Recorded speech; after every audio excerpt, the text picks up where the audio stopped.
Et oui Grégory, beaucoup de nouveautés et beaucoup de premières mondiales chez les marques allemandes.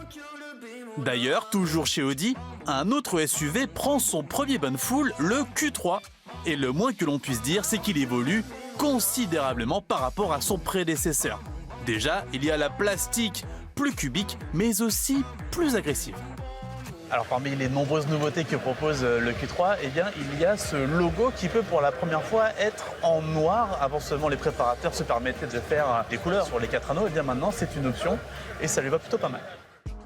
Mais la principale évolution du nouveau Q3, c'est sa poussée de croissance. Il mesure environ 10 cm de plus en longueur que le précédent, c'est beaucoup sur ce segment.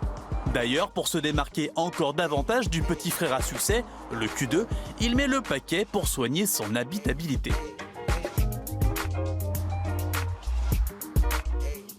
On reste sur le stand Audi où l'on peut admirer au Mondial de Paris le TT restylé. En prime, c'est une série spéciale 20e anniversaire qui s'expose et ça c'est une très bonne nouvelle car elle ne manque pas d'allure.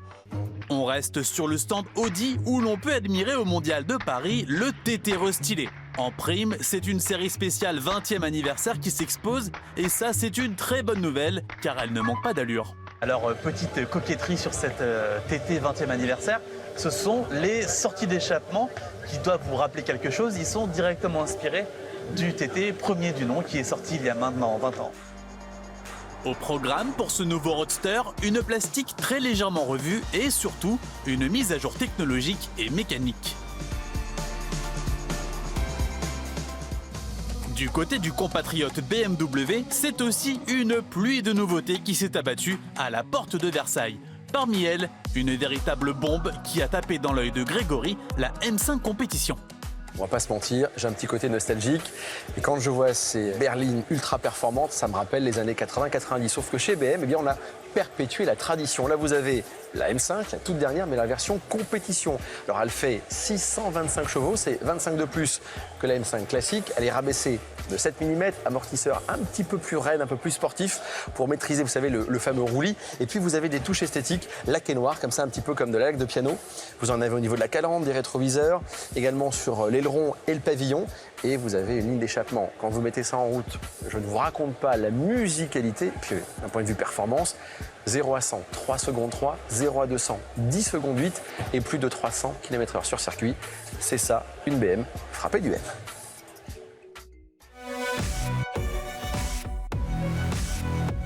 BMW dévoile une autre star au salon, le tout nouveau X5.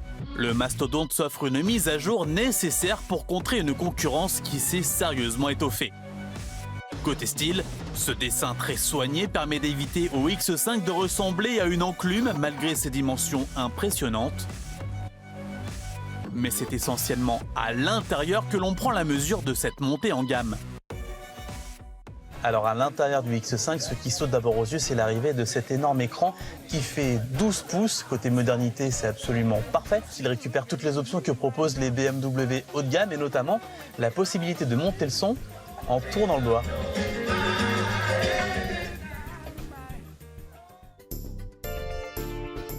Pas question pour Mercedes de se laisser distancer par ses rivaux au mondial. Du coup, la firme à l'étoile présente elle aussi son nouveau 4x4 de luxe à Paris, le GLE. Si vous êtes un peu perdu, côté nom, c'est normal, il s'appelait avant ML, puis Classe M. Aujourd'hui, il répond au nom de GLE et vient toujours marcher sur les plates-bandes des BMW X5 et Audi Q7. Il se distingue par son style massif, son habitabilité ultra généreuse et son niveau technologique impressionnant. Malgré son allure de grosse boîte à chaussures, le nouveau GLE est le 4x4 le plus profilé de son segment, c'est-à-dire qu'il a le coefficient de pénétration dans l'air le plus faible, ce qu'on appelle le CX. Et ça, pour les consommations, eh bien c'est l'idéal. Chez les baroudeurs, la France n'est pas en reste, même si on joue clairement dans une autre catégorie. Chez DS, par exemple, c'est un tout petit SUV qui fait ses premiers pas, le DS3 Crossback. Gros atout de cette DS3 déguisée en aventurière, sa plastique bien sûr. Un joli mélange de lignes chic et d'éléments modernes, c'est un coup de cœur de Grégory. Alors sensation à l'extérieur pour ce DS3 Crossback, mais également à l'intérieur. Et je peux vous dire que les designers et les stylistes français ont mis les petits plats dans les grands. Alors c'est très flatteur quand on est assis dedans. Alors il y a une thématique, c'est le losange. Pourtant c'est pas une Renault, mais regardez tous les boutons.